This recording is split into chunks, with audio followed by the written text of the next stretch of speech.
What's up mga kabasura? Nandito kami ngayon upang alamin ang mga pagsubok at solusyon na kinakarap ng aming barangay. Ang barangay Pasig!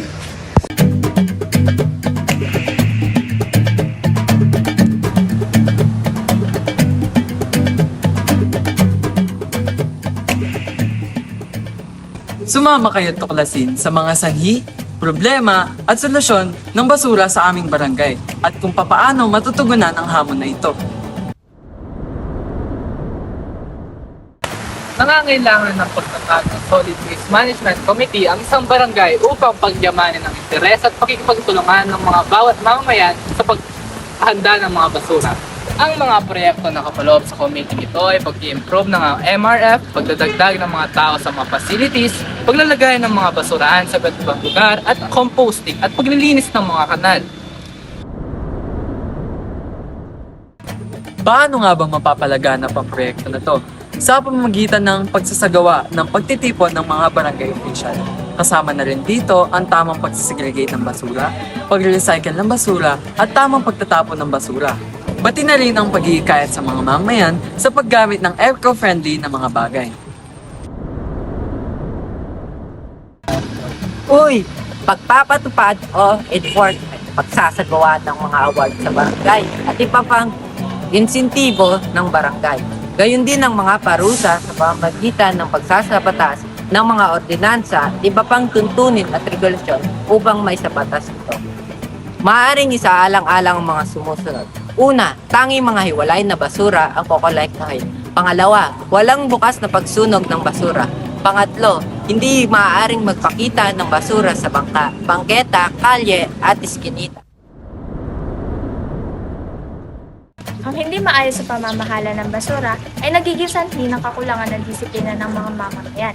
Isa ito sa magkakaugnay na problema na kinakaharap ng barangay.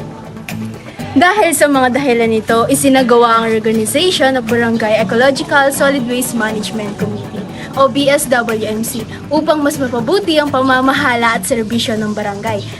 Sumunod sa bagong regulasyon at hikayatin ang partisipasyon ng barangay. Isinagawa rin ito upang mas mapalaganap ang kaalaman at kamalayan para sa kalinisan ng barangay. Ang pagpapatupad ng mga programa tungkol sa basura ay isang malaking hakbang sa paglutas ng mga problema tungkol sa solid waste sa ating barangay. Ngunit, hindi ito madali dahil may mga hadlang pa rin, katulad ng kawalan ng suporta ng mga mamamayan. Marami sa ating mga kabarangay ang hindi pa rin sanay sa tamang paraan ng pagtatapon ng basura. Ang ilan ay nagtatapon ng basura sa gilid ng kalsada, sa kanal, at sa ilog pa nga. Paano nga ba napagdagupayan ng Barangay Pasig ang pagpapatupad sa Ecological Solid Waste Management? Naipatupad ito sa pamamagitan ng mahigpit na pagpapatupad.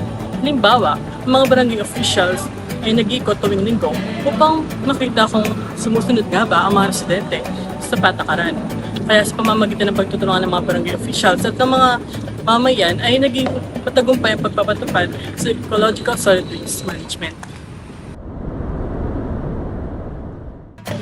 Sa unang parusa, maaaring magbayad ng 300 pesos to 1,000 pesos.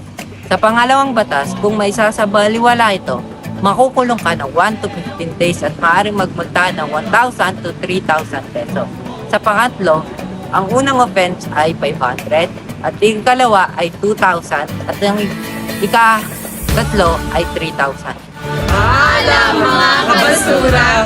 Huwag kalimutang mag-like and subscribe sa aming channel.